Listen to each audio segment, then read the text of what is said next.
Hola, muy buenas tardes, bienvenidos una semana más a vuestro programa de historia de Paradigma Radio, Alegio Novena, y volvemos en esta ocasión con una semanita más de retraso de como solemos hacerlo, porque bueno, hemos tenido pues una serie de problemas que nos impidieron grabar el fin de semana pasado, pero bueno, volvemos con un programa que yo creo que es bastante interesante y como siempre, pues lo hago de la mano de mis dos compañeros, de Daniel Caparrós y de Antonio Murillo. Muy buenas tardes. Muy buenas tardes. Sí que nos hemos retrasado un poquito más, pero bueno, aquí estamos.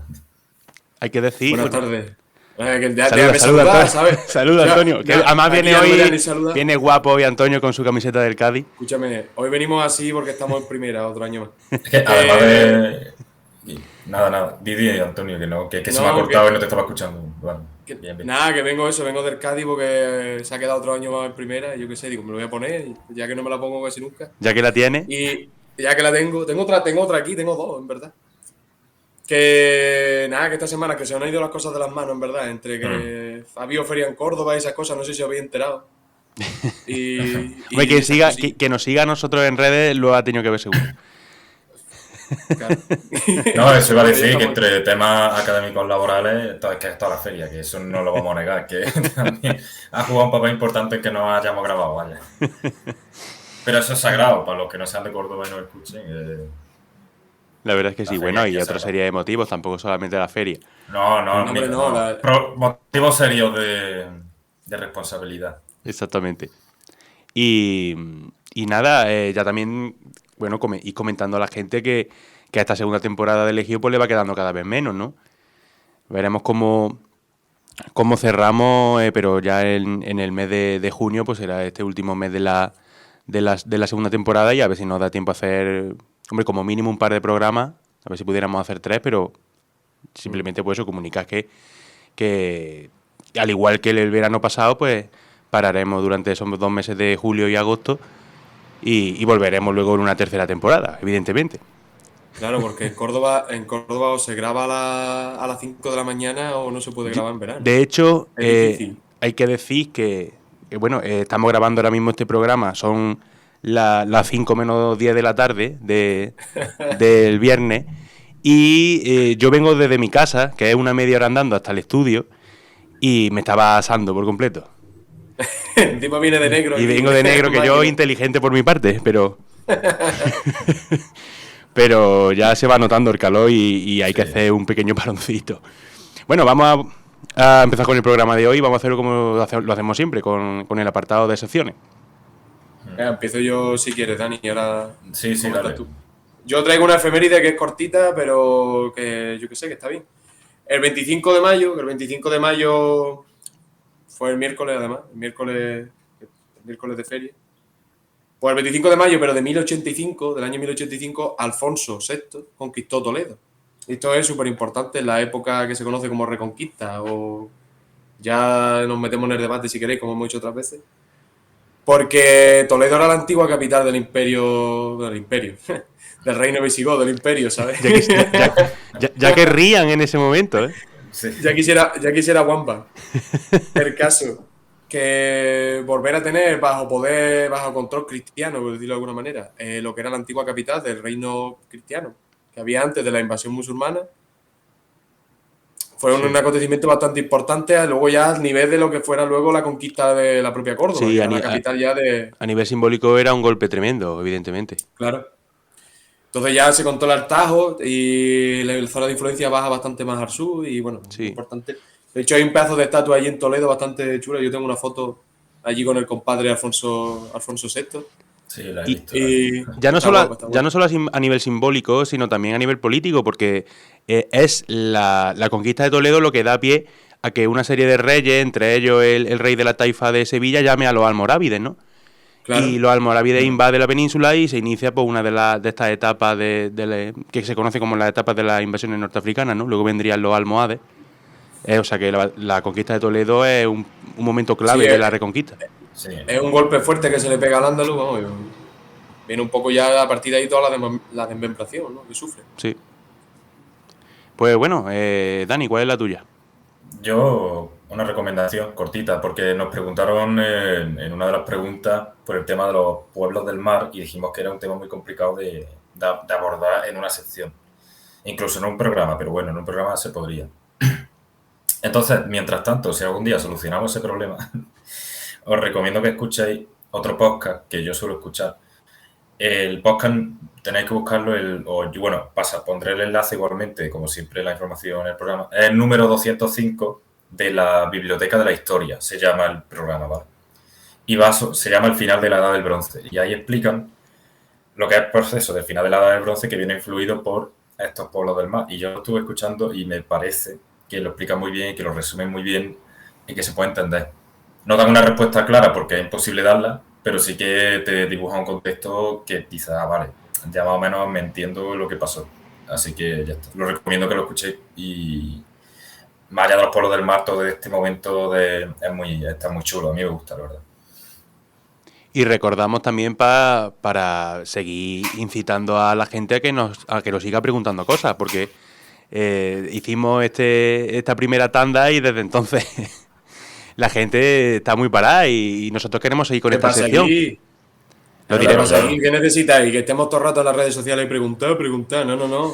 Tú un día te acuerdas de cualquier cosa y no sabes cómo resolverla, pues no la busques en Wikipedia. Pregunta a Lecio. Exactamente. Claro. Que ya miraremos Wikipedia nosotros. Ya la miramos por ti. No, en serio. Esto lo cortamos, ¿no? Lo seguiré.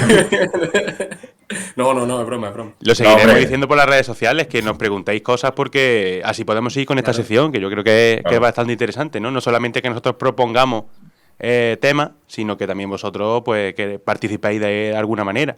Y yo creo que de esta forma pues participáis en el programa. Pues bueno, vamos con el tema en sí de este programa, que bueno, es un tema bastante cinematográfico. La verdad que se han hecho muchas películas y se ha escrito mucho y digamos que se ha hablado mucho a lo largo del pasado siglo y el actual de lo que es la guerra de Vietnam, ¿no? Se me viene a la cabeza la película de Forrest Gump. Yo estaba pensando en eso también. Llovía para todos lados. Llovía desde la izquierda, desde la derecha, arriba, abajo. No nos vamos a centrar hoy en la historia de su más mejor amigo Bubba, pero vamos a hablar un poco de lo que es esa guerra de Vietnam. Y bueno, más allá del hecho concreto de la guerra de Vietnam, también vamos a entrar un poco en el contexto internacional de lo que es ese inicio de la Guerra Fría y también centrándonos un poco en el contexto de lo que es Vietnam desde que a mitad del siglo XIX se convierte en colonia francesa hasta que lucha por su independencia después de la Segunda Guerra Mundial. Una independencia que evidentemente luego le haría enfrentarse a Estados Unidos en una guerra que fue muy, muy dura, muy larga y que vamos a analizar en este programa. Y va a empezar Antonio hablándonos un poco de lo que es ese contexto internacional posterior a la Segunda Guerra Mundial. Pues sí, vamos a hablar un poquito de la Guerra Fría. No sé por qué, tenía ganas de pegarle así al folio. La Guerra Fría, ¿no? ¿Quién no ha oído hablar de la Guerra Fría? Que no es que si fuera peleas de congeladores. Esto sí cortando. En el gran lago del Oso. El caso es que cuando acaba la Segunda Guerra Mundial, el resultado es que nos queda un mundo, no justo después de la Segunda Guerra Mundial, pero ahí ya se empieza a ver, antes de que acabe incluso, cómo el mundo ya está cada vez más polarizado. Es un término que lo voy a decir 7 o 8 veces. Termina la Segunda Guerra Mundial y los grandes mandatarios, y entre ellos, sobre todo el de Estados Unidos, y detrás de esta gente, detrás de los de Estados Unidos, los de Europa Occidental, contra los del mundo oriental, es decir, la Unión Soviética y los estados socialistas que estuvieran a corriente de esto, van cada vez tejiendo más sus propias alianzas, enfrentándose uno a otro y creando esta polarización de la que estaba hablando. Importante también es que, por ejemplo, el que tenemos en Estados Unidos, Roosevelt, antes de que termine la Segunda Guerra Mundial, muere. O incluso poco después de que termine, no me acuerdo bien. Pero el que viene, Truman, es un tío que cambia bastante la política exterior. Bueno, no sé si es o los que estuvieran detrás de él, pero cambia muchísimo la política exterior de Estados Unidos. Y lo que justo al término de la Segunda Guerra Mundial parecía una relación más amistosa entre la Unión Soviética y Estados Unidos, cuando pasa esto que estoy comentando, se vuelve totalmente lo contrario. Sí, Y a partir de aquí pues tendremos... Hay que tener en cuenta, Antonio, que en la Segunda Guerra Mundial dos aliados que no tienen absolutamente nada que ver, que son la Unión Soviética por un lado y luego los países occidentales, ¿no? Están unidos en ese momento porque tienen un enemigo común, que son la Alemania nazi. En el momento en el que desaparece ese enemigo común, pues las enormes diferencias entre la Unión Soviética y sus aliados pues salen a relucir. Claro, que también es un buen melón el que abrí, en el que el nazismo sea un enemigo común del liberalismo y comunismo, porque no es hasta que hasta que la Unión Soviética dice, oye Hitler, me dejas tranquilo a mí y tú haces ya lo que quieras, sí, y entonces los otros ya se echan las manos a la cabeza, pero bueno, eso da para 7 o 8 temporadas más.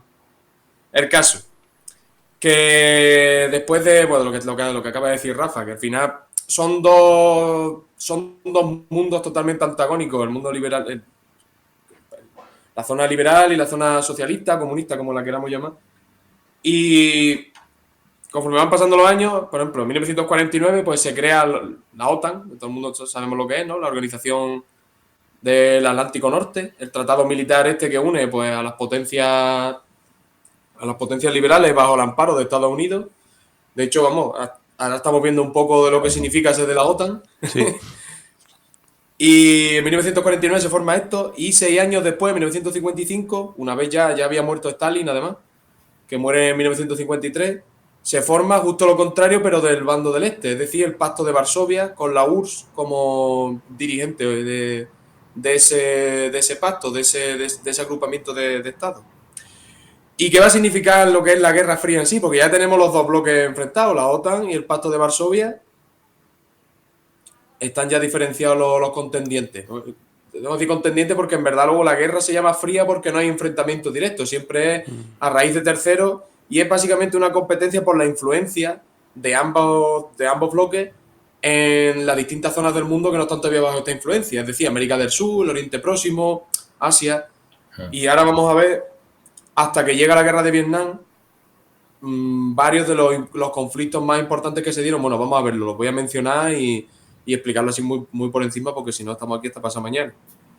Importante, antes de justo el año en que se forma la OTAN, en 1848-49, se da el bloqueo de Berlín, en el que Occidente intervino en cuestiones económicas de la Berlín Oriental y entonces la URSS en consecuencia bloqueó su zona.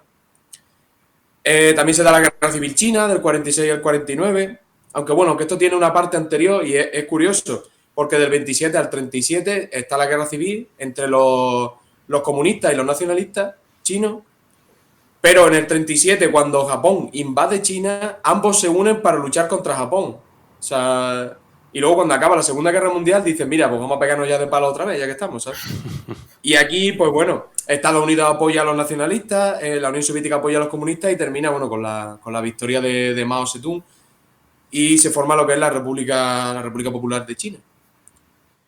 Luego más tarde tenemos la Guerra de Corea, que dura del año 50 al 53, que bueno, el resultado es el que seguimos teniendo hoy en día, dos Coreas, una socialista al norte y otra capitalista o liberal al sur. Y hay que decir que en esa guerra no se firmó un tratado de paz, de hecho sigue... No, es un armisticio. Exactamente, es un armisticio lo que hay actualmente y desde 1953. Claro, el armisticio de 53 es la que ambas zonas creen que ganaron la guerra. O sea, hay... Claro. Por eso la frontera sigue estando militarizada, por eso sigue habiendo conatos de conflicto hasta el día de hoy. Pero una guerra que, ojo, al norte la apoyó la Unión Soviética, el bloque socialista, y al sur la apoyó el bloque capitalista. Es una guerra que dejó en torno a 3 millones de muertos civiles, ojo, aquí con la tontería, en 3 años, que tampoco es que fuera una guerra como la de Vietnam, que dura bastante más. Sí, más larga. Otras crisis que tenemos, pues por ejemplo, la crisis del Canadá, la crisis de... ¿Cómo dice Dani? No, sí, que la de Vietnam es bastante más larga. Joder. Vale, no te había oído, tío. La crisis del Canal de Suez en el año 56, que ahí tampoco que participe mucho Estados Unidos o la URSS, pero se pelean un poco entre Francia, Israel y Gran Bretaña contra Egipto, que Egipto está un poco como todos los países de esa zona, un poco ahí cayendo en la órbita de en la órbita de los países del bloque oriental, del Pacto de Varsovia. Y bueno, al final Egipto consigue nacionalizar el canal y demás, y, en fin. Otra crisis en Berlín en el año 61 es cuando se erige el muro de Berlín, que separa definitivamente ambas zonas. Esto pues depende de la versión que leamos, pues unos dicen que es porque la zona occidental pues era tan rica que los de la zona oriental se iban para allá, luego la versión soviética pues te dice otra cosa. Esto es siempre leerte las dos y creerte la que tú quieras o sacar una mezcla. Y una de las crisis más importantes, si no de las más importantes de toda la Guerra Fría, que es la crisis de los misiles de Cuba del año 62, en la que poco más, y no estamos ni haciendo el podcast hoy en día porque tendríamos que estar pensando en dónde encontrar siles y si comer rata o ardilla y cosas así, ¿sabes? Del Paleolítico. Esta crisis fue muy importante pero se llama crisis de los misiles de Cuba, pero también tiene su culpa Estados Unidos, en el sentido de que ellos tenían los misiles puestos en Turquía, allí al ladito de la Unión Soviética, y claro, que la Unión Soviética quisiera poner los misiles en Cuba, en un país aliado como es la Cuba de Fidel Castro, pues le sentó mal a la Casa Blanca y estuvo a punto de pulsarse el botón prohibido de la muerte, el botón de la muerte máxima. Al final se resolvió. No sé si hubo algún muerto incluso, pero en alguna operación así rápida, no fue una cosa. Sí, se retiraron los misiles en Cuba y creo que también en Turquía. Sí, es que ese era el trato, que 6 meses después, creo recordar, Estados Unidos lo retiraría en Turquía y así lo hicieron finalmente. Sí, y menos mal, porque si no hubiéramos volado un poquito por ahí. Más preocupante en el sentido de posible inicio de una guerra nuclear, que es lo que está explicando Antonio. Sí, claro, pero eso es con palabras bonitas, yo lo estoy explicando aquí malamente. Y después de esto se puso el famoso teléfono rojo ese, ¿sabes? De comunicación directa entre Washington y Moscú, para evitar este tipo de cosas, ¿no? Yo me imagino aquí bueno, en el año 62 no me acuerdo quién estaba. Estaba Kennedy y estaba Khrushchev. Estaba Khrushchev, imagínate llamándolo en plan, yo, Nikita, ¿qué haces? ni quito ni pongo misiles, ¿sabes? En fin, hoy estoy sembradísimo. Bueno, luego hay otro montón de historias más, ¿no? Aparte de lo que vamos a comentar, que sí, lo de la guerra de las galaxias, que eso también está muy guapo con Reagan y... Ya sería posterior a... Pero eso ya es muy posterior, eso ya estamos hablando del año 80, 90 casi. Claro, sí. Pero bueno, luego ya después de esto pues vendría lo que es la guerra de Vietnam, que ahora nos va a explicar Rafa un poquito el contexto en sí de Vietnam, antes de la propia guerra de Vietnam, que a lo tonto dura 20 años esa guerra. Sí. Muy larga y muy costosa y muy dolorosa, una guerra... Pero por eso, bueno, importante primero lo que va a explicar Rafa, entender que es Vietnam, un país que hay por ahí perdido en Asia. ¿A qué se dedica esa gente? Bueno, pues tenemos que irnos a mediados del siglo XIX, cuando la región que conocemos historiográficamente como la Indochina, que bueno, cuando montemos el vídeo del programa, pues pondremos una foto sobre dónde se sitúa este territorio que se conoce como Indochina, que actualmente pues sería el territorio que ocupan los estados de Laos, Camboya y Vietnam. Pues esta Indochina, que se encuentra pues en la parte sur del territorio asiático, debajo de China, pues era, digamos, la joya de la corona del imperio francés en Asia. Digamos que, bueno, en Asia, como ya sabéis, al igual que en África, pues prácticamente se produjo una colonización total del territorio por las potencias coloniales europeas en el siglo XIX. Francia pues fue, junto a Gran Bretaña, pues probablemente el mayor imperio, ¿no?, que se forjó tanto en África como en Asia. Y al igual que el imperio británico tenía su joya de la corona en la India, o el holandés, por ejemplo, lo tenía en Indonesia, pues el principal bastión colonial de Francia en Asia era Indochina, que la conquistó pues a mediados del siglo XIX, en unas campañas en las que además también estuvo por ahí España, durante ese gobierno de la Unión Liberal de O'Donnell, allí en la Conchinchina, y en ese periodo es cuando Francia se hace con este periodo de Indochina. Y bueno, Seguimos cronológicamente en el tiempo, vamos a llegar ya a la Primera Guerra Mundial, en la que dentro del territorio indochino pues va a empezar a ir calando ideas socialistas, ideas comunistas al amparo del ejemplo que había surgido en Rusia en el propio transcurso de la Primera Guerra Mundial. Como ya sabéis, no solamente en Indochina, sino en prácticamente todo el mundo, el impacto que generó la Revolución Rusa fue tremenda. De hecho, aquí en España, por ejemplo, tenemos ese periodo de huelguístico, ¿no?, que se conoce como el trienio bolchevique, también en esa misma fecha, 1918-1921. Bueno, pues en el otro confín del mundo, en Indochina, también están calando esas ideas y están empezando a surgir con fuerza esos ideales socialistas. Seguimos adelantándonos y llegamos ahora a la Segunda Guerra Mundial, en un periodo de tiempo en el que, como ya sabemos, Francia cae derrotada de manera estrepitosa en 1940 por la derrota de la Alemania nazi. ¿Qué pasa? Que claro, una vez que la metrópoli es derrotada, la colonia y digamos el contingente francés que está en la colonia pues queda en una debilidad tremenda. Y esto lo va a aprovechar la gran potencia del momento en el Pacífico, que es el Imperio japonés. De hecho, Japón no solo durante la Segunda Guerra Mundial, sino ya en los años anteriores, tiene una política exterior súper agresiva, que empezaría en Corea, y luego con la creación del Estado títere de Manchukuo, en la región de Manchuria, luego termina pues haciéndose con gran parte de China y va a llegar a Indochina. Llega en el año 1940-1941, expulsa allí definitivamente a los franceses y se hace con Indochina. Digamos que una de las claves de esa política exterior japonesa en esos años previo a la Segunda Guerra Mundial y en la propia Segunda Guerra Mundial era muy parecida a la que había adoptado Estados Unidos en el siglo XIX, ¿no? Esto de América para los americanos, ¿no? Y expulsar a la potencia europea de América. Pues Japón lo hacía un poquito igual en el extremo oriente y quería expulsar a británicos, a franceses, a holandeses de la zona, y lo consigue durante la Segunda Guerra Mundial.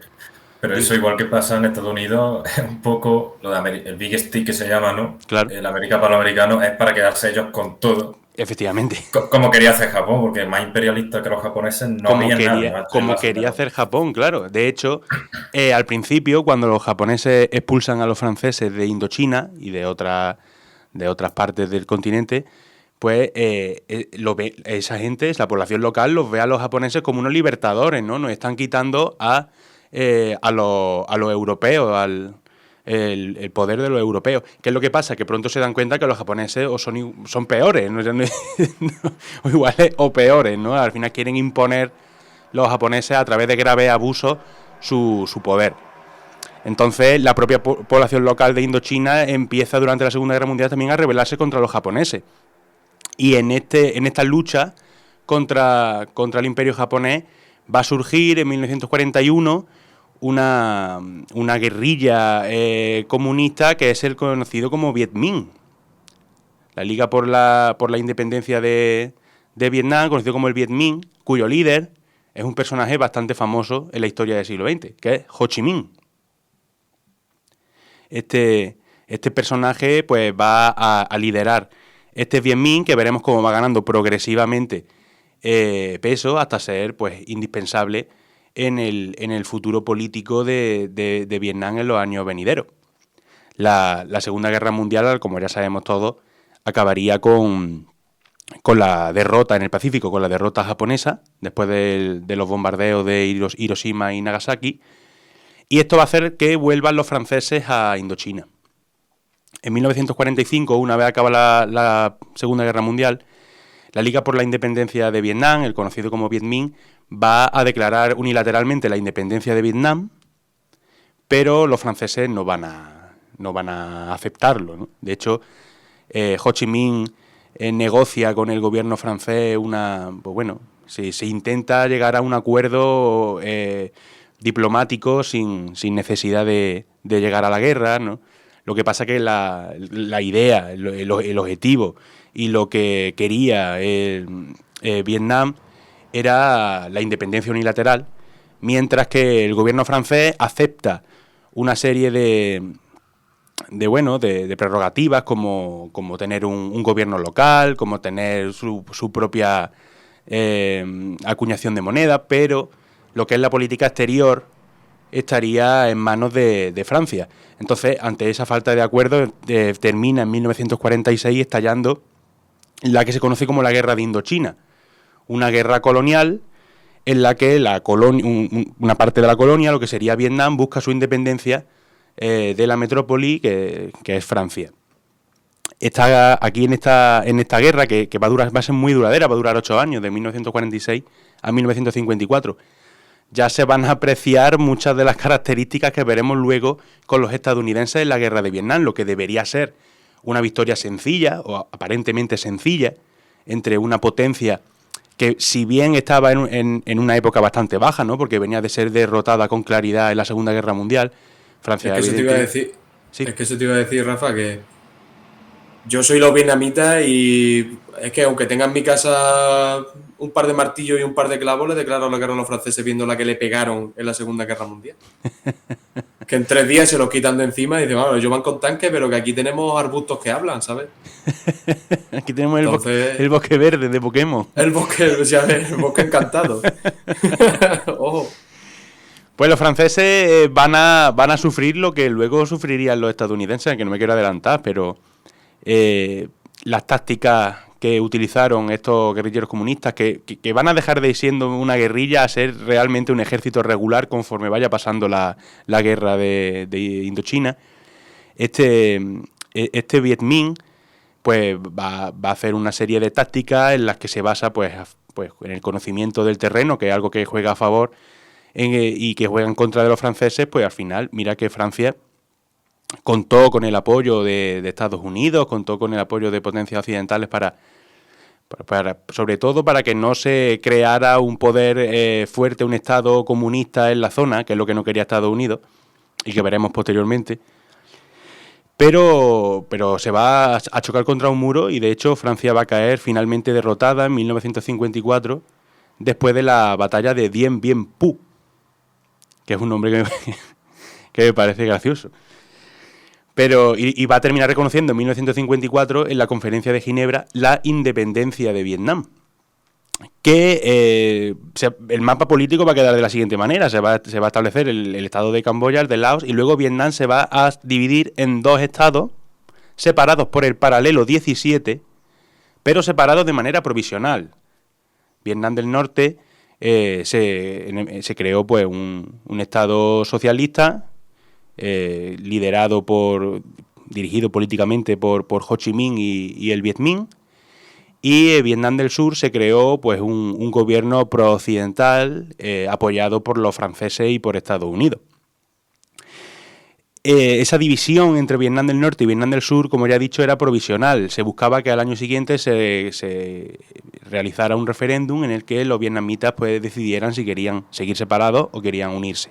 ¿Qué es lo que pasa? Que en Vietnam del Sur se da un golpe de Estado y se crea pues ese gobierno pro-occidental, que a partir de ese momento pues va a enfrentarse militarmente con Vietnam del Norte. Y hay que decir, es muy importante, que en Vietnam del Sur va a estar infiltrada una guerrilla comunista que va a buscar desde el primer momento derribar ese gobierno pro-occidental, que es lo que conocemos como el Vietcong.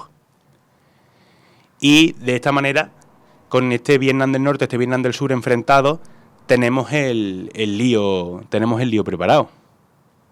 Así que una vez Francia sale de la zona, quien entra en la zona son nuestros amigos yanquis.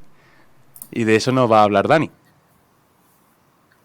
Pues sí, ya se vienen los famosos amigos de los ingleses, pero sí que es verdad que ellos tardan en entrar y me voy a ir a los primeros conatos, a los primeros momentos de la guerra.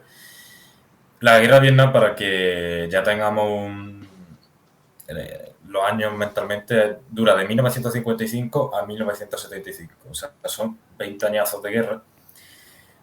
Que te puede parecer menos que guerras medievales, pero es que aquí hay muchos lanzallamas y muchos helicópteros y muchas cosas, y 20 años de este tipo de guerra es súper destructivo. Y de eso hablaré al final.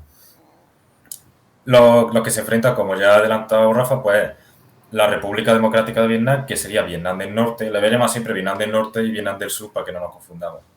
Y luego estaría lo que es la República de Vietnam, que es Vietnam del Sur, pero vamos, que digamos que Vietnam del Norte pues tiene el apoyo de la Unión Soviética y de la República Popular de China, y Vietnam del Sur, su principal aliado es Estados Unidos, que sí interviene de forma más directa, porque realmente la Unión Soviética y China, hasta donde yo sé, no hacen un despliegue militar como el que hace Estados Unidos, sino que es una ayuda más bien Sí, armamentística, logística. Eso es, de armas, entrega armas y tal. Bueno, ya Rafa ha hablado de la división y es importante destacar, que ya lo ha dicho, pero para reiterarlo, que aunque se enfrente el norte con el sur, en el sur hay comunistas también, que son este Vietcong. De hecho, son desde el norte se va a apoyar a los del sur, es decir, al Vietcong, mediante una cosa que se llama la ruta Ho Chi Minh, que es una ruta que pasa por Laos y por Camboya, que es la que le envía suministro al Vietcong para que sigan luchando. Bueno, ya hemos hablado, ¿no?, del golpe de Estado en el sur, del fraude político, y realmente la guerra empieza el 1 de noviembre de 1955, pero ahí hay, bueno, ataques y tal, pero no son muy importantes, ¿no? Ya tenemos que irnos a 1959, que es cuando hay una verdadera presión por parte de Vietcong. Ya hemos definido que el ejército del norte tiene, bueno, la parte del norte tiene su ejército apoyado por el Vietcong, y el sur está teniendo un mal momento, el ejército del sur, porque hay mucha corrupción, hay mala formación de los soldados, están mal pagados, hay mucho enchufe, deserción. Digamos que el sur no tiene un ejército muy efectivo. Encima hay un golpe de Estado y se va a dar una serie de gobiernos inestables. O sea, ya previamente había un golpe de Estado, ahora va a haber de nuevo eso, el golpe de Estado que hemos estado hablando. Entonces, gobierno inestable, un ejército malo, no muy operativo. Al final, el norte en 1964 empieza a ganar, pero de goleada, ¿no? No tiene problema, va avanzando. Ho Chi Minh ya tiene en mente esa unificación del país. Por lo tanto, aquí ya Estados Unidos empieza a preocuparse. Y esto es curioso porque a Estados Unidos no le preocupa tanto como hemos visto en Irak, Afganistán y demás, ¿no? Que, bueno, hayan puesto la excusa siempre del arma De nuclear, destrucción masiva. claro, ellos van buscando petróleo y otros recursos, ¿no? Aquí lo que buscan es que el comunismo no se expanda, porque realmente a nivel de recursos, si me equivoco que alguien me corrija, Vietnam no es que fuese una mina de oro. No. O sea, era evitar lo que se conocía como el efecto dominó, que lo que tú exacto, dices, es el efecto dominó. que no se expandiera el comunismo, porque una victoria de Vietnam del Norte era una unificación de Vietnam en un régimen comunista, y eso era un ejemplo para el resto de países, de estados de la zona. Es lo que temían. De hecho, Horacio Gagni dice justo eso, dice, durante la Guerra Fría los Estados Unidos crean la teoría del dominó. Si un país caía a mano del comunismo, otros lo seguirían. Y entonces, pues Estados Unidos se vería sin posición estratégica. O sea, van cayendo como las fichas del dominó. Ese era su verdadero miedo, ¿no? Que es curioso, ¿no? Porque son capaces de crear una guerra atroz por tal de no perder hegemonía mundial, ¿no? Que más es el poder por el poder, ni siquiera te estás luchando por una fuente de petróleo o de gas natural importante, eso. Sí. ¿Cómo entra Estados Unidos a la guerra? Esto habría que darle más detalle, pero bueno, en general, con un ataque de falsa bandera, como siempre, es decir, ¿qué es el ataque de falsa bandera? Pues el Maine vietnamita. Claro, como pasó en Cuba, se lo inventan, que bueno, sí es verdad que tuvieron un encontronazo con la marina vietnamita, pero no hicieron nada, no le derribaron ningún barco ni nada, ¿no? Pero ellos dijeron que, bueno, que la había atacado. Y ahí tenemos el casus belli, que como ya sabréis, si no habéis escuchado normalmente, es el casus belli, el caso de guerra, es decir, lo que te lleva a la guerra, que ya le he dedicado un programa a ese concepto. ¿Qué tenemos? Ya en 1965 ya empiezan como las operaciones especiales del ejército, que ellos le ponen nombre así muy de grupo de música americano. Tenemos la operación Rolling Thunder, que pretende destruir las comunicaciones, la ruta. Pero en esa operación, ¿quiénes iban armando? ¿Los Guns N' Roses? Sí, es que yo me lo imagino así, ¿sabes? O sea, Los Rolling Tío. Stones. Los Rolling Thunder. sí, a ellos les gusta para luego perder, pero bueno, le ponen nombre. Yo creo que el Vietcong le pondría Operación Matar Americano. Yo qué Aquí, sé, no sé. si hubiese ido a España, sería la operación Los Pecos.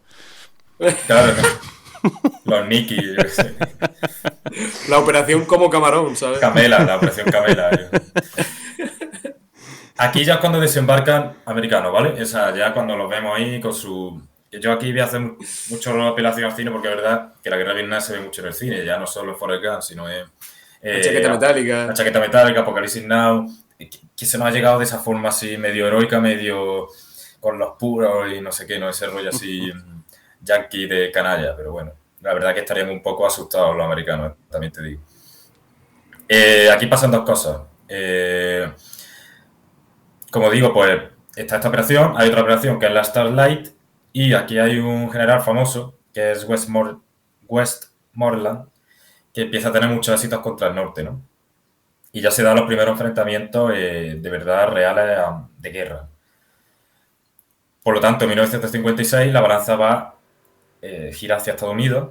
Ellos piensan que la guerra se acabaría rápido, que es un poco... Últimamente la gente se equivoca con esas cosas, los que andan por ahí invadiendo. ¿Y cuáles son las mayores armas que tiene Estados Unidos? Pues fíjate, los helicópteros, aunque parezca curioso, es como...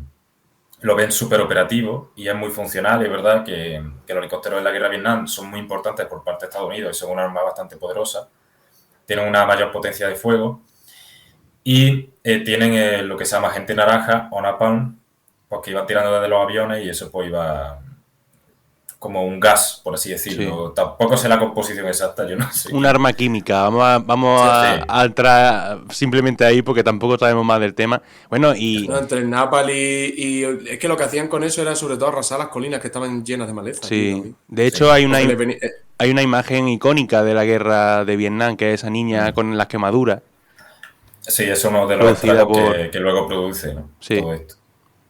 Perdón, he dicho 1956, 1965. 65. En 1966 las cosas ya van cambiando, siguen los bombardeos, se recupera algo de territorio. Pero claro, aquí ya empiezan los vietnamitas a hacer cosas de vietnamitas, que es decir, no vamos a atacar en campo abierto, porque no nos sale bien. Entonces empiezan a utilizar túneles y, bueno, líneas de túneles estratégicos que ya habían utilizado previamente en guerras anteriores. Empiezan a leerse las memorias del empecinado. Sí, un los poco vietnamitas. bandolerismo asiático. En la Sierra de Ronda. Pero es que esto es otro rollo, porque en la sierra pues no te lo esperas o te autoburgo y te saltan de los árboles, pero que aquí los tíos tienen túneles y trampas bajo tierra Sí, es que tremendo. sirven tanto de abastecimiento como de mover soldados. O sea, y con eso presionan muchísimo a los estadounidenses que terminan, de hecho el ejército estadounidense termina traumado, terminan siendo todos drogadictos porque es que no pueden soportar. Es cierto, cuando vuelven a Estados Unidos tienen muchos problemas mentales Sí, y sí. de drogadicción porque no son capaces de superar esa guerra a nivel psicológico. De hecho, por eso también ha quedado luego en la memoria de la población estadounidense, ha quedado Vietnam como algo súper negro, súper oscuro, porque, claro, la generación posterior que vería a su tío abuelo contando batalitas de Vietnam súper traumatizado, claro, o sea, entiendo que para ellos eso tiene que ser también un episodio súper oscurísimo y por eso también luego lo ponen tan en el cine, tan heroico ya como son ellos, ¿no? Sí. Claro, y también eso luego es un poco lo que genera... A ver, los hippies siempre aparecen cuando nadie los pide, ¿no? Pero también un poco las protestas que hay en Estados Unidos en esa época son mucho también porque no Sí. paran de ir gente allí y no paran de morir. Sí, y sí. morir gente allí en Vietnam porque es que eso era imposible. Claro, están matando a su hermano, a su hijo, Claro. a su tío. Y Al eso final genera esto es un como malestar. todo. Al final esto es como todo. O sea, los que estaban buscando allí las perras o intentar que no se extendiese el comunismo, no sé qué, eso no muere ninguno. Claro. Al final, aunque sean yanquis y por eso se les tenga un poco de tirria, también pasa como en todos lados. O sea, al final los que Al mueren son final, los pobres. Mike de Wisconsin tenía... Estaba ahí con su Wiki 5X Claro. en su Era un bañera. trabajador americano y ya Claro, está, tío. y le dice, venga, a la jungla, a luchar contra los árboles que se mueven. Es que eso, vete Es tú a que- luchar contra los Ents. Es que la broma que hacemos todo el rato de los árboles de los arbustos, porque literalmente eso, usaban la maleza como escondrijo y que los japoneses también lo hacían eso en la Segunda Guerra Mundial también, que si conoces tu terreno, lo aprovechas. Entonces tú envías gente que no está preparada para luchar en una jungla tropical ahí a morir por mucho. De hecho, hay una frase de Ho Chi Minh que yo no sé hasta qué punto es cierta, que puede ser o no, porque no lo puedo cerciorar, pero dice algo así como: por cada 10 de los nuestros que matéis, nosotros mataremos uno y al final os cansaréis y os iréis, ¿sabes? Como diciendo, somos conscientes de que de vuestra superioridad militar, pero es que nuestra guerra es de desgaste, Sí, sobre todo psicológico más que humano, porque somos conscientes de que vais a perder más hombres, pero la forma en la que lo vais a perder os va a afectar más que a nosotros. sí, Y sí. Vietnam es eso, o sea, hay que pensarlo, no sé si lo estamos dejando claro, pero pensar en un campo de batalla no tanto de grandes ejércitos que se masacran, que también tiene que ser desagradable a la vista, pero Sí, es pero una guerra psicológico. durísima de desgaste a nivel psicológico, a nivel de eso, de reventarte por dentro, no tanto una guerra en la que dos grandes ejércitos se enfrentan de manera directa, sino algo mucho más que te destruye la mente. Sí, tuvo que ser, pues, duro. Y luego muchos problemas postraumáticos y tal. Porque claro, a nivel militar, Claro, Estados Unidos era infinitamente superior a Vietnam. claro, Estados Unidos podría haber llegado, haber soltado bombazos atómicos, destruir Vietnam Claro. entero y ya está. Pero claro, se hubiera generado, vete tú a saber De qué. Hubiese hecho, generado otra bomba en claro, Washington. Otra bomba en Washington por parte de los otros. claro, Pero claro, ahora sí, al final la guerra no es, no es un frente estable y tiros todas las tardes. No, no, al final es avance y retroceso. Y mientras que avanza y retrocede, uno se cae en un foso, otro se pierde en un árbol, otro acaba colgado, otro le pegan un tiro o un dardazo de vete tú sabes dónde. sí. Tú Y vas con Johnny Tres Dedos a tu lado hablando de los campos de Missouri y cuando te giras para mirar, no sé qué, lo vuelves para el lado y ya no está.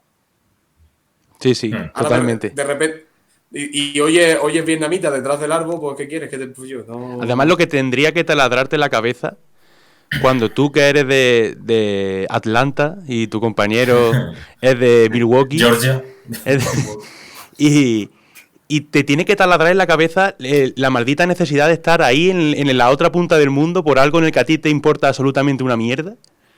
Claro, tú puedes llegar allí muy convencido. Hay una película que es un musical que se llama Her, no sé si la habéis visto, pero no Her de ella, sino de pelo, Sí, No, no lo he ¿vale? no lo he visto, no lo he Que visto. va de hippie básicamente todo el rato y termina con uno que por equivocación acaba enrolado y se ve cómo va todo hecho polvo a la guerra y lo siguiente que se ve es su lápida allí Sí, en sí. los memoriales estos que hay allí en Estados Unidos. Que ese sí cuenta un poco más que contra la guerra, es un poco la protesta contra la guerra y pues el traumita, ¿no? Que tienen allí un poco con Sí. Vietnam.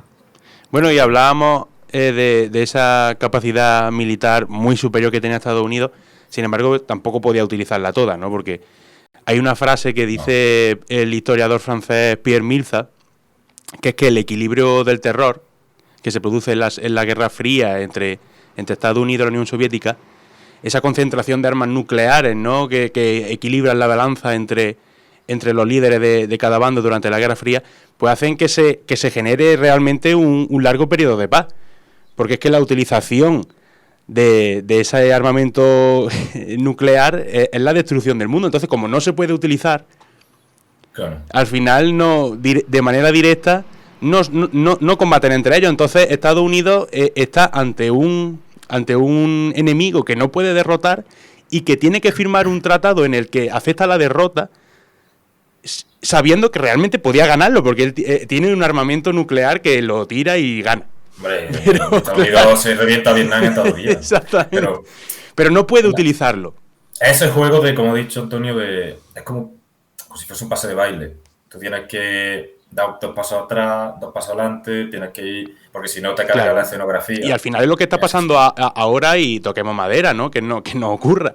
Pero Rusia podría ganar la guerra ucraniana en lo que tarda en pulsar un botón. Pero no puede hacerlo. Mejor que no. Estamos bien. Bueno, vamos a seguir ya un poquito con Carrendilla porque hay al final un pequeño debate también, ¿no? Y creo que es lo más interesante. Pero bueno, episodios más importantes. Tenemos el sitio de la base aérea de Kenshan. ¿Por qué destaco esto? Porque son 77 días de sitio y la batalla más sangrienta que hay en toda la guerra, ¿vale? Ahí ya se tiene que abandonar, hay una victoria por parte del norte.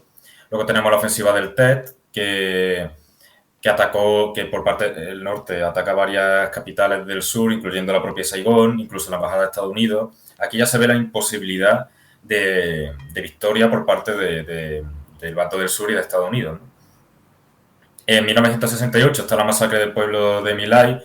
Aquí es cuando la opinión pública empieza a ver mal a los americanos y se pregunta que al final qué hacen allí. Porque claro, en esta guerra juega un papel importantísimo la opinión pública. Hay muchos soldados allí. Johnson, que estaba en este momento, no se presenta de nuevo a la elección. Al final se decide que sean los subvietnamitas los que luchen y los que pongan los muertos, porque los americanos empiezan a ver que aquello no les corresponde, ¿no? Sí. Sobre todo por parte de la opinión pública. Y ya en 1969, creo que es el año, eso es. Gana Nixon y su principal promesa es la retirada de las tropas. Eso es, llega Nixon, que es otro de estos muñecos de cera, y él dice hay que retirar tropas, hay que seguir apoyando de forma financiera, o sea, seguir mandando dinero y armas a Vietnam del Sur, pero no mandar tropas. Y hay que buscar una paz honrosa, lo más honrosa que se pueda. ¿Qué significa una paz honrosa? Que va a aceptar la derrota, pero no quieras quedar mal. Y dijeron, no vamos a bombardear ni un país. Cosa que al final no ocurre porque bombardean Laos para cortar esa ruta Ho Chi Minh que he contado antes, del norte apoyando al Vietcong. Y creo que es el bombardeo, pasa a ser el país más bombardeado de toda la historia. Estados Unidos hace una monstruosidad en Laos, tira más bombas de las que hacían falta. Y bueno, aquí pues más mala prensa y demás. ¿Qué pasa? En 1970 son las primeras retiradas de tropas. Hay una pequeña campaña en Camboya, pero no tiene éxito porque los norvietnamitas resisten. En 1972 tenemos la ofensiva de Pascua por parte de los norvietnamitas. Estados Unidos hace un bombardeo en Vietnam del Norte, pero no cambia nada las cosas, cuando dijo que no iba a bombardear, pero bueno, ellos dicen y que hagan lo que quieran. Un año después, en 1973, ya tenemos la paz de París. Esto implica un alto al fuego, la retirada de las tropas ya de forma definitiva en 60 días, el intercambio de prisioneros y unas elecciones en Vietnam del Sur, ¿no? Claro, aquí pues es que Estados Unidos, entre las bajas y la impopularidad, ya no puede hacer absolutamente nada. Entonces, se va. Y se queda Vietnam del Sur sola. Vietnam del Norte se la fuga. O sea, claro, no dura nada. O sea, está la ofensiva llamada la ofensiva de primavera, porque hemos hablado que si se dedican a estar los arbustos y tal, pero oye, que el ejército vietnamita sabe luchar, que no son gente ahí colgado de los árboles. Sí. Ellos solos contra el sur lo hubiesen tenido la guerra ganada en nada, en un año. En nada, en 2 años. Se toma Saigón, que es la capital del sur, en 1975, se termina la guerra y en 1976 se reunifica el país. Bajo una república socialista, ya al estilo de Vietnam del Norte. ¿Cuáles son lo que va a generar la guerra? Pues muchísimos muertos. Las cifras bailan un poco como siempre, pero bueno, en muertos civiles tenemos más de 2 millones, o sea que es un desastre total. El medio ambiente... que son en 20 años, imagínate tú la gente que ha podido morir. Es que hay gente que nacería en guerra y lucharía en la guerra y moriría en la guerra, ¿sabes? Sí, totalmente. Sí. Los que más mueren son los norvietnamitas, son los que más bajas sufren, con diferencia. Luego tenemos un medio ambiente dañado por todo el tema de la gente naranja y en La Paz, agricultura que se pierde totalmente durante años, malformaciones en las generaciones posteriores, sube el índice de cáncer, etcétera, ¿no?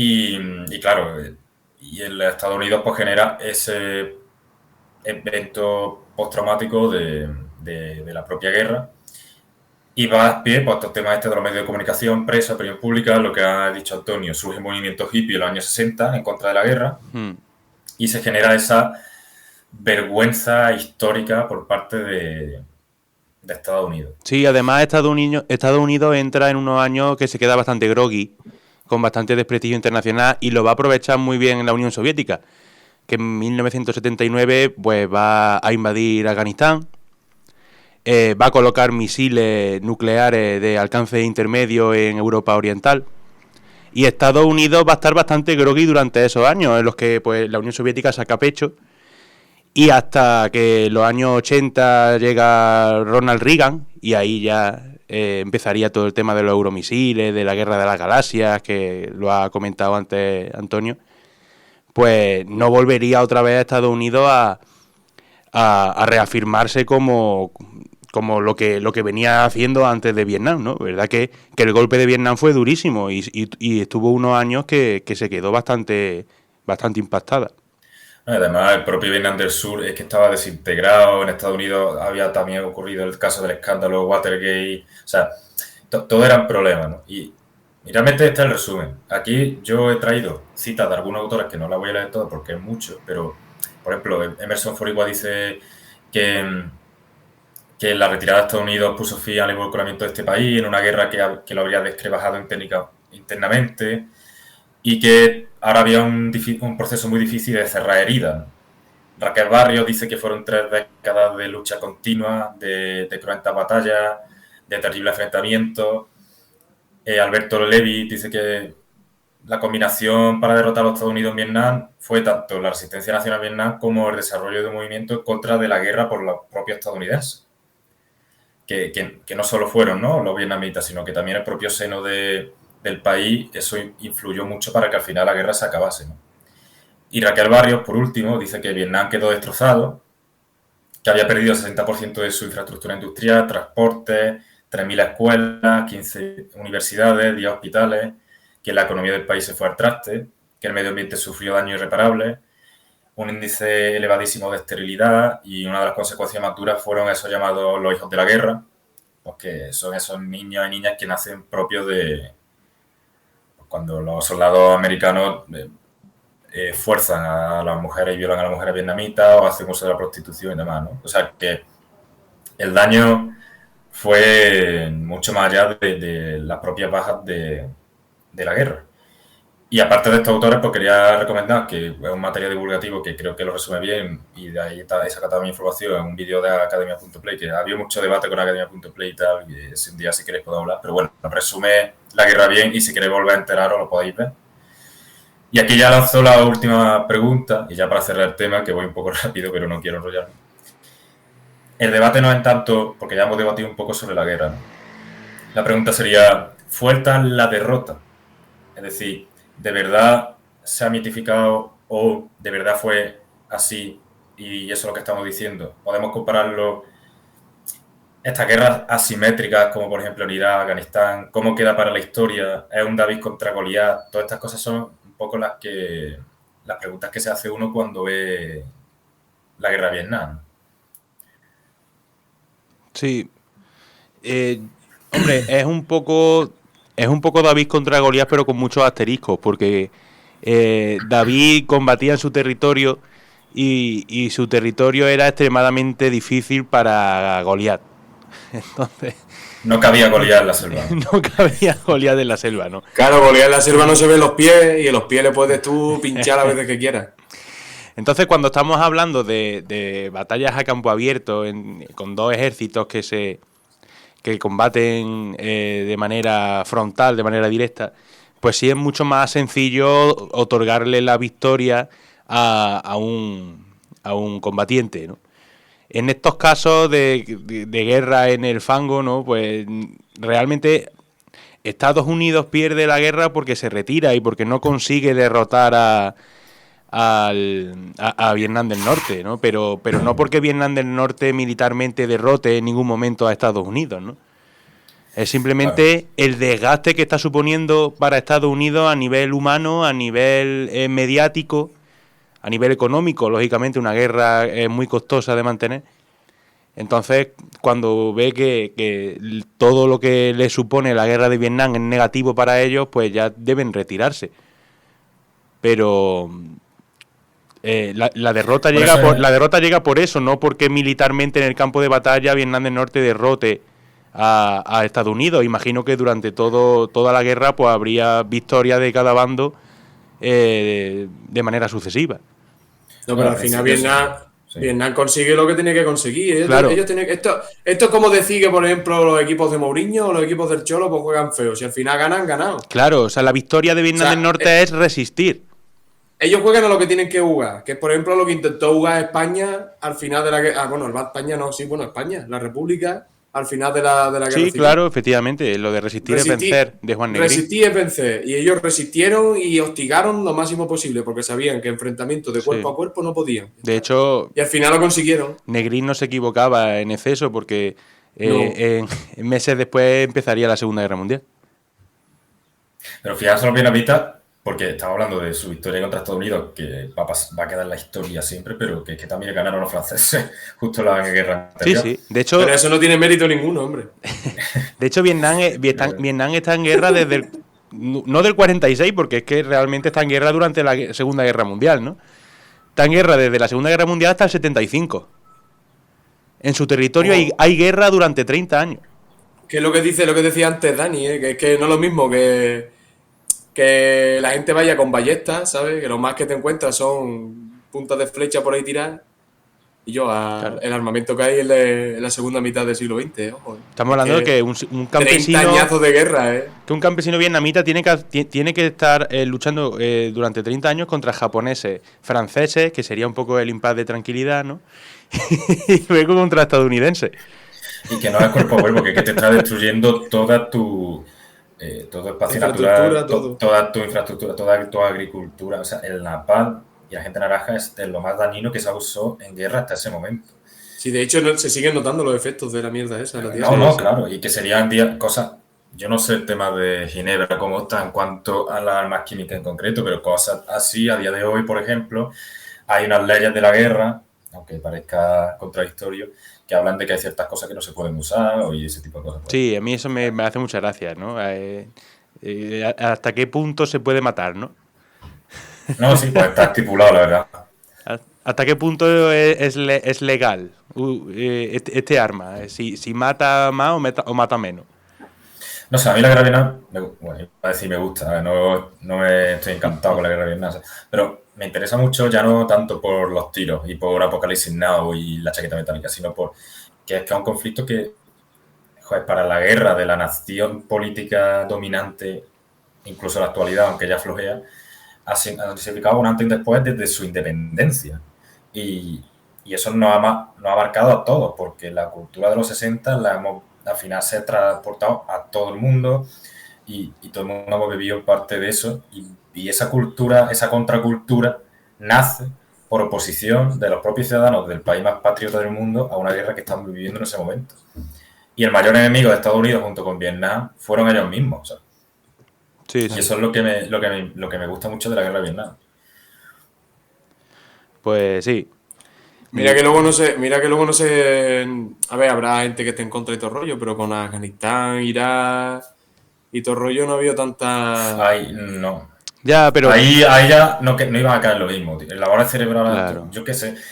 Además que la vez que de manera más bestia Estados Unidos se ha comprometido en una guerra y es que llegó a enviar 500.000 de tropas allí, ¿sabes? O sea, nunca ha sido tan bestia la intervención estadounidense en una guerra que ni le iba ni venía, ¿no? Porque al final en la Segunda Guerra Mundial ellos participan, digamos, en defensa de sus propios intereses, ¿no? Pero de manera directa.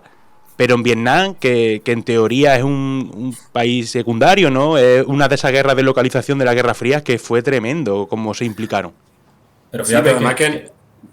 Didi Antonio, que habla. No, tú. No, que la razón para entrar allí es que no haya comunismo y aún así la gente de propia estadounidense que son comunistas, si lo quieren comer, se rebeló. Y en Irak, por ejemplo, fue que hay armas de destrucción masiva y después no había.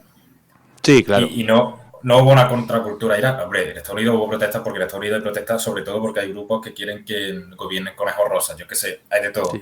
Pero Kamala Harris probablemente protestaría en su momento. Claro. Sí, hoy bombardea Somalia, por ejemplo. Por ejemplo. Es que esa es la cuestión. Claro. Pues bueno... pero esto es otro debate, entonces. Que esto es otro debate, podemos aquí hasta que empiece la temporada que viene. Espero que se haya quedado claro o lo veáis claro. Si hay alguna duda o si no hemos atropellado un poco, pues ya lo aclaramos. Pero yo creo que se ha quedado bien. Yo creo que ha quedado un programa bastante interesante. Y ahora que pasamos ya a la hora de programa, vamos a terminarlo con un jueguecito, si os parece. Me parece perfecto, Rafael. En este caso, he traído 7 batallas famosas de la historia de España. Y traigo también, junto a estas 7 batallas, en cada una de ellas, 3 protagonistas. Y 3 protagonistas que están íntimamente ligados a esa batalla. Por lo menos 2 de ellos. Uno, tenemos que decir cuál es. El otro es un intruso. Ah, bueno. Y tenéis que adivinar quién es el intruso de esa batalla. ¿Quién no está íntimamente relacionado con esa batalla? De los 3. ¿Quién ese día no trabajó, no? ¿Quién ese día libró o simplemente no librara, sino simplemente que no le tocaba estar ahí? Claro. ¿Quién no se pegó de palo? Exactamente. Así que, bueno, vamos a comenzar con esta pequeña lista de las batallas de la historia de España. Y comenzamos con la batalla de Bailén. Una de las batallas más importantes. La primera derrota a campo abierto del ejército de Napoleón, que se produjo en 1808, al principio de la Guerra de Independencia. Y los personajes son Francisco Javier Castaños, Teodoro Reding y José María Torrijos. ¿Quién es el intruso? ¿Quién no combatió? ¿Quién no tuvo un papel bastante importante relacionado con la batalla de Bailén? Es que me suena... el Reading ese no me suena, pero los otros 2 me suenan un montón, tío. Lo mismo me suenan de otra cosa. Pero el Reading ese lo has puesto ahí porque sí, porque si no tú no pones un inglés ahí sin venir a cuenta. Francisco Es que a mí Javier que más me suena, la verdad. Castaños, Teodoro Reding y José María Torrijos. Yo voy a decir... Bueno, yo qué sé. Yo voy a decir Torrijos. Porque el Castaño ese me suena un montón. Pero es que me suena lo mismo de otra cosa más nueva, tío. El general Castaño ese. General Castaño suena un poquito más... y es que suena más, como más nuevo, ¿no? Es que a mí sí, me no suena... más Guardia Civil, ¿no? Pero Torrijos no, el coronel Torrijos no te suena. Yo estoy igual que tú, así que si quieres tiramos uno por cada uno y ya está. Venga, yo digo Castaño. Pues yo Torrijos. Porque el otro está claro que sí, eso sí. Verás cómo El intruso es Torrijos. Ah, ¿Y cuál habías dicho tú? ¿Quién lo había dicho? Lo has dicho tú, ¿no? Sí, pero vamos. Vale. Bueno, Torrijos fue un militar liberal que fue fusilado en 1831, creo, o 1830, vamos, durante el reinado de Fernando VII. Y los demás sí participaron de manera directa en la batalla de Bailén o están relacionados con la batalla de Bailén. Francisco Javier Castaño era el comandante en jefe del ejército de Andalucía, que se enfrentó a las tropas de Dupont, que era el general napoleónico.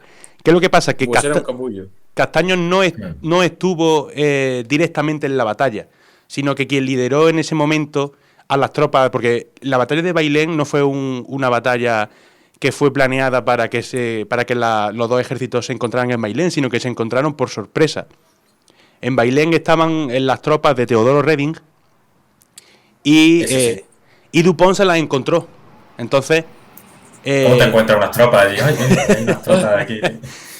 Y ya Castaño llegó con sus tropas, llegó ya al final, pero quien realmente derrotó a los franceses fue Teodoro Reding, que era de origen suizo, creo. No sé dónde era, pero vamos. De Albacete no. Pero Teodoro Reding sí me sonaba ya. No, ese tampoco. Pues vamos con la siguiente batalla. Y pasamos del siglo XIX al XX. Vámonos a la batalla de Teruel, que es una batalla bastante importante dentro de la guerra civil, porque fue la única vez que el ejército de la República pudo recuperar una capital de provincia.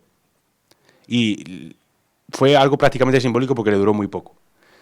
La consiguió reconquistar en enero, pero en febrero ya volvió a manos franquistas. En enero del 38 y en febrero volvió. Pues vámonos con nuestros 3 protagonistas. ¿Quién es el intruso? ¿Quién no estuvo en la batalla de Teruel?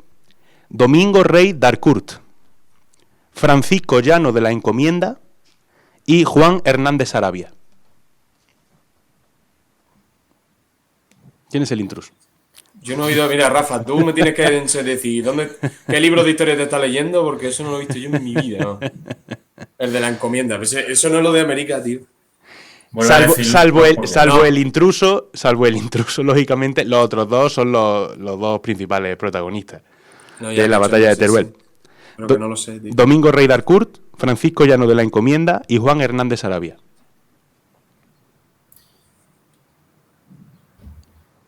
¿Cómo se llama? El último de la encomienda, ¿cuáles son sus apellidos? Francisco Llano de la Encomienda, Juan Hernández Sarabia y Domingo Rey d'Harcourt.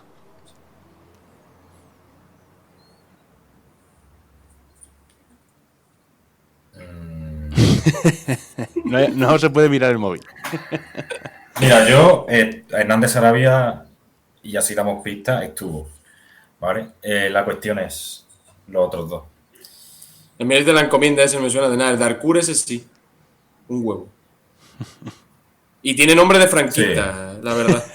Yo creo que de hecho. Y lo mismo el General Rojo, ¿sabes? Y la estoy metiendo aquí hasta yo encomienda porque se está riendo mucho el capullo.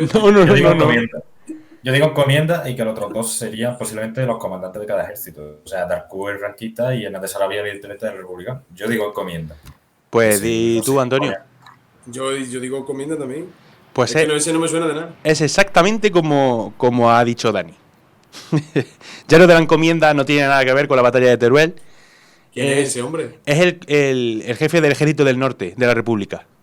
Ah. Lo que pasa es que su poder la era está ubicando en la misma época, en realidad. O sea, que no está rollo Sí. del siglo Bueno, XVIII. Sí. Bueno, por ejemplo, Torrijos no tiene nada que ver con la guerra de independencia, pero Claro, está sí. cercano en el tiempo, ¿sabes? Claro. Vale. El Pues- literato, el rollo. Llano de la Encomienda era el jefe del ejército del norte de la República, lo que pasa es que su poder era prácticamente nominal porque es que nadie le hacía ni caso. Allí estaban los Lendakari por un lado, el Lendakari por un lado, con Los Gudari, todo con el los rollo. Gudari, no le hacía caso ni Dios allí. Y luego sí es cierto que en la batalla de Teruel, Domingo Rey d'Harcourt era el jefe de las tropas franquistas. que tuvo- Tiene nombre ello de eso. Ello. Que protagonizó una defensa brutal hasta la última casa de la ciudad y al final estaba completamente rodeado y hizo la bandera blanca, algo que hizo que pues cayera en desgracia para Franco. Y Juan Hernández Sarabia era el que comandaba la tropa republicana en ese asedio a la ciudad de Teruel, que terminó pese a un desgaste tremendo con el éxito del ejército republicano, aunque por poco tiempo. Pues vamos con la siguiente de la batalla. Y nos vamos al siglo XVI, la batalla de Lepanto. Y no voy a decir Cervantes porque se lo sabéis. Vamos con los protagonistas de la batalla de Lepanto. Por un lado tenemos a Alonso Pérez de Guzmán, el duque de Medina Sidonia. Por otro, a Álvaro de Bazán, marqués de Santa Cruz, y por último a Juan de Austria, el hermanastro de Felipe II. O sea, hemos dicho Álvaro de Bazán. Álvaro de Juan de Bazán, que es, Austria. hemos dicho el duque de Medina Sidonia, el marqués de Santa Cruz y Juan de Austria. La batalla de Lepanto fue en 1561. 1571, 71. en el que la Liga Santa se enfrentó al Imperio Otomano y en la que, Sí. bueno, pues Cervantes se quedó, pues bueno, tontito de una mano. Ya has dicho, Juan de Austria, Álvaro de Bazán Y duque de Medina y Sidonia. el duque de Medina Sidonia. Yo creo que el que no estuvo. Yo creo que no fue. Y Juan de Austria fue. A mí no me suena que estuviera ese tío de ahí. Yo me acuerdo que allí. Tú no lo viste por allí, ¿eh? Nombrando las listas, ese no apareció por ningún lado. Porque no has dicho gente del ejército otomano. Claro, que pasa que era un racista. Que seguro que los pronunciaba muy bien igual que yo.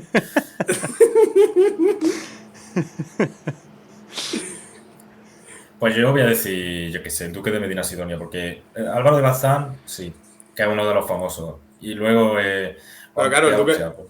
El duque Medina Sidonia para esa fecha está vivo, porque cuando se muere es justo antes de que salga su gran armada. Pero el duque de Medina Sidonia por allí no me suena a mí, ¿no? No Tan tiene gordo, grandes- pero y el hermano del rey, hasta por ahí, bueno, puede ser. Bueno, pero esos son los típicos que van allí a la tienda y lo miran todo desde fuera y, A ver, bueno, y pues se llevan el mérito. Yo voy a decir Juan de Bueno. Austria. Y Dani dice el duque de Medina Sidonia. Medina Sidonia, que no me... Pues es el duque de Medina Sidonia, el intruso. Juan de Austria comandaba las tropas con Álvaro de Bazán, el marqués de Santa Cruz. Y el marqués de Santa Cruz era el que iba a ser el encargado de liderar la armada, y la grande y felicísima armada, y ya iba a decirlo como lo dicen los ingleses. ¿Qué es lo que pasa? Que muere ese mismo año, de 1588, y le reemplaza el duque de El Medina duque de Sidonia. Eso. Yo que me está haciendo un lío ya. Claro, es que en esa época me pierdo. el Marqués de Santa Cruz era un especialista en batallas navales, pero el Duque de Medina Sidonia no tenía ni idea. Y fue, Se notó. y fue una de las claves, ¿no? De que, bueno, pues no fuera a buen puerto y no derrotáramos a Inglaterra. Estoy mirando, por curiosidad, en el lado de los comandantes otomanos, y el comandante se llama Ali Baja. Ali Baja Y murió. Ali Y murió. Bazán. Ali Baja y murió. Y fue una baja, ¿no? En su ejército. Ese es el chiste que se me acaba de ocurrir. Pero a eso sí que no los conozco, ¿eh? A la parte otomana. Pues vamos con... Yo le quitaría el punto, Rafa. No, de momento Dani lo ha acertado todo, ¿no? No. Sí, bueno, pero sí. la primera ha sido por Sí. chorra. Las otras dos he intentado deducir, pero vamos. Pues vamos con la siguiente batalla, que es otra batalla naval. Es la batalla de Trafalgar. Ufa. Y vamos con el intruso de esta batalla. Antonio Ricardos, Dionisio Alcalá Galiano y Federico Gravina. El Dionisos tiene nombre de haber estado, tío. O sea, Ese por lo menos disparó un cañón. Antes de que el Dionisio para mí estuvo. Si ahora no está, pues bueno. Pero sí. tenía que haber estado. Y el otro, Ricardos. Ricardos. Tío, no sé nada de historia, me cago en la leche, tío. Aquí hablando de los pueblos del mar y no sé quién es Ricardos, tío. A ver, repítelo, Rafa, que me han hecho gracia. Antonio Ricardos, Dionisio Alcalá Galiano y Federico Gravina. Yo qué sé. no Y tengo ni Gravina, que ese quién coño. Y yo. ¿Cómo se llama el segundo? ¿Dionisio Alcalá Galiano? Sí. idea. Ese estuvo. 100%. ¿Y quién más? Yo digo el último. Bueno, me tenéis que decir quién no estuvo, no el que estuvo. Venga, yo voy a decir a Ricardos. Ricardos y Dani. El Gravilla. Gravina. Pues el que no estuvo fue Antonio Ricardos, Menos que mal. fue un Tocayo. que fue un militar muy importante de finales del siglo XVIII y fue el que lideró a las tropas españolas durante las guerras napoleónicas, que aquí en España en concreto se llama la guerra del Rosellón, Vale. que terminamos perdiendo y terminamos firmando la Paz de Basilea, por la que nombraron a Godoy príncipe de la paz. O Hostia. sea, Ricardos fue digamos, has dicho, el mayor... El jefe de las tropas El jefe. españolas en la guerra del Rosellón. O sea, ese tío tiene Ah, en la culpa guerra del de que se Rosellón. nombrase- Es la del Rosellón. Y en la ese batalla tío de tiene la Trafalgar... culpa que se nombrase a Godoy Príncipe de la Paz. Sí, básicamente. efectivamente. Bueno, la culpa tampoco, porque si la hubiese ganado, ¿cómo hubiesen llamado a Godoy? Porque si en una derrota le llaman príncipe de la paz, en una victoria ya no me lo El quiero puto imaginar. amo, que es lo que era. Y en la batalla de Trafalgar de 1805, como ya sabéis, fue una derrota de los aliados España y Francia frente a la flota inglesa. Como son de ruinas que ganan una puta batalla a nosotros y hacen una plaza entera, ¿sabes? El Con comandante en los jefe leones, con los cañones fundidos, ¿no? y con no me sale el nombre de... Nelson, ¿no? No, me refiero, este es de Jerez, que es muy tonto. Ojeda. Ojeda. Ese allí en la plaza. Bueno, pues el comandante en jefe de la fuerza aliada era el vicealmirante Villeneuve. Y por parte española estaban tanto Gravina como Alcalá Galiano. Que yo no estuve en esa batalla, pero dicen que sobresalieron por su actuación, pero Villeneuve era nefasto. Y como era el jefe, pues fue lo que hizo que perdiéramos contra los ingleses, contra Nelson. Vamos con la siguiente batalla. Las Navas de Tolosa. Hostia. ¿Quién es el intruso de las Navas de Tolosa? Mítico. Rodrigo Jiménez de Rada, Alfonso VIII de Castilla y Álvaro de Luna.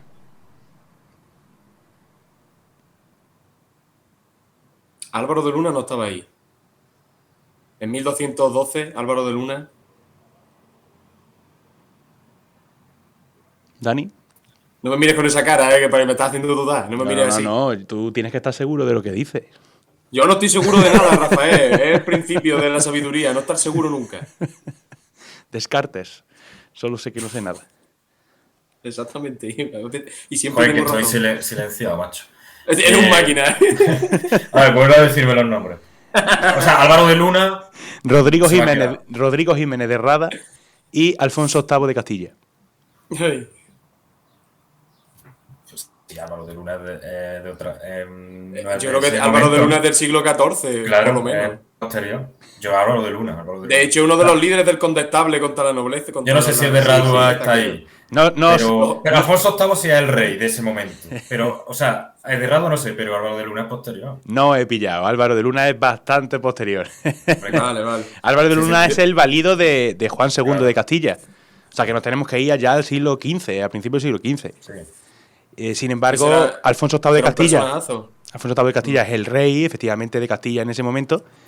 Y Rodrigo Jiménez de Rada era el cardenal de Toledo, que en vez de estar rezando en ese momento, estaba liderando a las tropas cristianas en las Navas de Tolosa. Cuando los cardenales iban a la guerra. Como ahora. Como el de vikingos. Cuando ¿no? los Madre cardenales te hacían cardenales. Esta sí es la más fácil, sí. mía. Escúchame, que se acabe la temporada ya, Vámonos con las dos últimas. Venga, vámonos. Hostia, que todavía hay más. Batalla del Puente de Alcolea, de Bueno. 1868. ¿Quién es el intruso de aquí? Rafael Maroto, el Marqués de Novaliches y Francisco Serrano.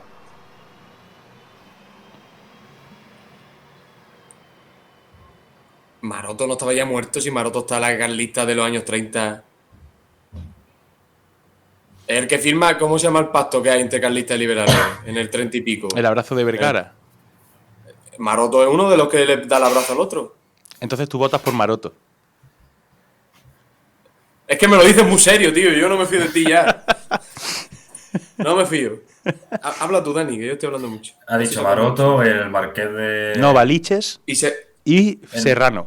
y Serrano. Que Serrano tiene que ser uno fijo. Claro. Es que. Entonces, sí, entre Serrano, Maroto sí. y el marqués de. Es que el marqués ese yo no lo he oído en mi vida. O sea, No, es que el marqués va a ser como Rodrigo de Rada, que va a Sí. estar allí mirando. O como el que he dicho al principio, ¿no? El sí, Teodoro el Reding. Ricardos. Bueno, El Ricardo va así. es Ricardos. A ver, Antonio dice que él vota por tampoco quiero Maroto. votar lo mismo que Antonio, pero yo qué sé. Bueno, tú votas Digo lo el que Marqués. tú votas lo que tú Venga, veas. te ¿vale? digo el marqués. El marqués va a estar, pero bueno, por estar empate, venga. No, pues es Maroto el intruso. Efectivamente, como decía Antonio, es uno de los militares más destacados de la Primera Guerra Carlista por el bando carlista.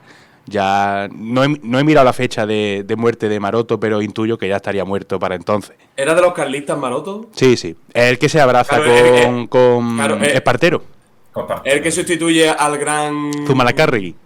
Zumalacárregui, que aguanta menos en la guerra que. No, porque estamos hablando que la batalla de Puente Alcolea en el año. 1868, el año de la gloriosa. 68. La batalla de Claro, Puente de claro. Alcolea es la batalla decisiva de la Revolución Gloriosa. Serrano era el jefe de las tropas revolucionarias Sí, en la batalla de claro que Alcolea Serrano. y el de las tropas realistas era el Marqués de Novaliche. El marqués de Ah, Novalich. pues el marqués. Claro, ya había pasado tiempo. Bueno, está bien. Exactamente.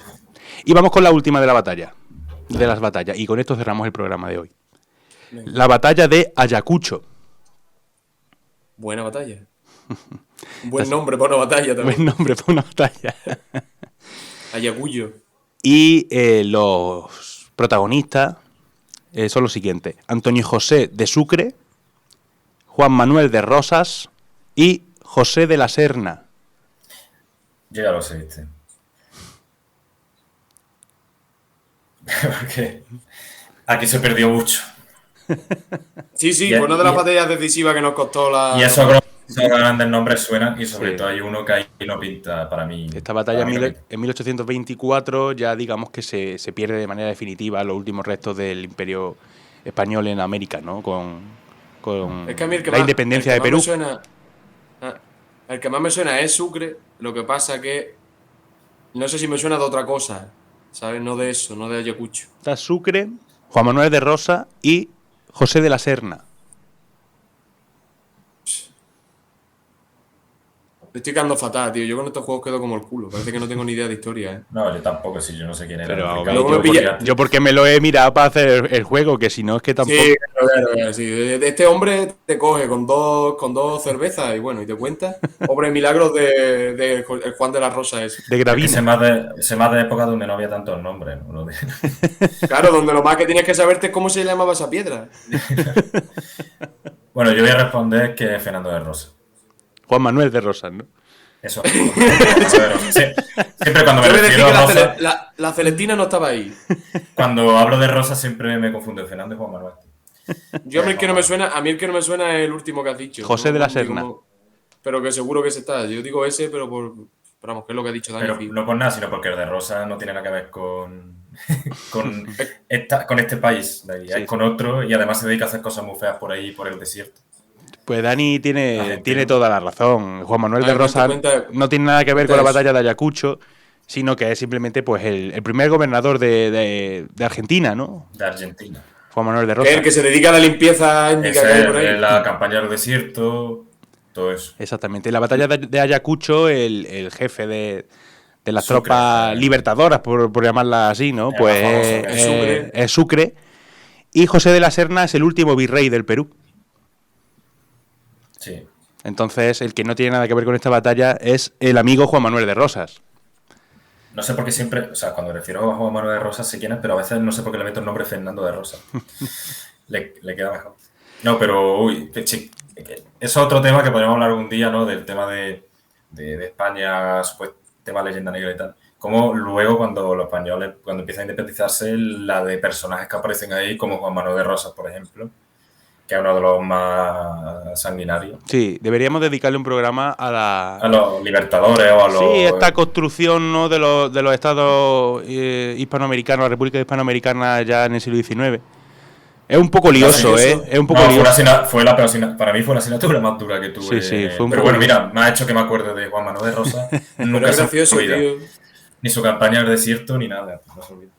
Como los herederos de los tipos esos que se quedaron allí y fueron los que la liaron bien fuerte. Son los que dicen, es que los españoles nos robaste. Y se lo están diciendo al hijo, a lo mejor, al descendiente de un granjero de Barsequillo, ¿sabes? Sí. A mí que me cuentas, Bueno, a mí que me estás contando, ¿sabes, chacho? Este juego me ha gustado, tío. Está bien, guapo, siempre está está bien guapo. cambiar un poquito Ahora, juego militar. A mí me ha reventado la cabeza, yo no... Ahora tengo que estudiar el triple de lo que hago. Pero bueno, que así aprendemos. Así vamos poco a poco. Nos van sonando los nombres de Ricardos, de Gravina. A mí me ha hecho sentirme más. Rafael. Me has dado la tarde hoy. Ahora ya no salgo. Bueno, en verdad. Pido sí, perdón. No voy a salir. Ya no, pero es que ni hoy ni mañana. Hoy no salgo ya. Estás triste por la independencia de Perú. Voy a buscar el libro, Te la re- biografía de Antonio Ricardos y hasta que no me la lea no salgo. Te he recordado la independencia del Perú y te has puesto triste. También, eso también pasa. Pero bueno, estamos en primera. Pues bueno, chicos, toca despedirnos ya del programa de hoy, así que nada. Si queréis decir una última cosa. No, ya está. Que Que nos vemos en el siguiente programa. Que ya queda un poquito. Venga. Pues efectivamente, nos vemos en el siguiente programa, ya entramos en el mes de junio, último mes de esta segunda temporada. Y nada, tened cuidadito con los casos de COVID, como tenemos nosotros, tened mucho cuidado con la viruela del mono, que está subiendo como la espuma. Y nada, con esos consejos nos despedimos para el siguiente programa. Hasta luego, un saludo.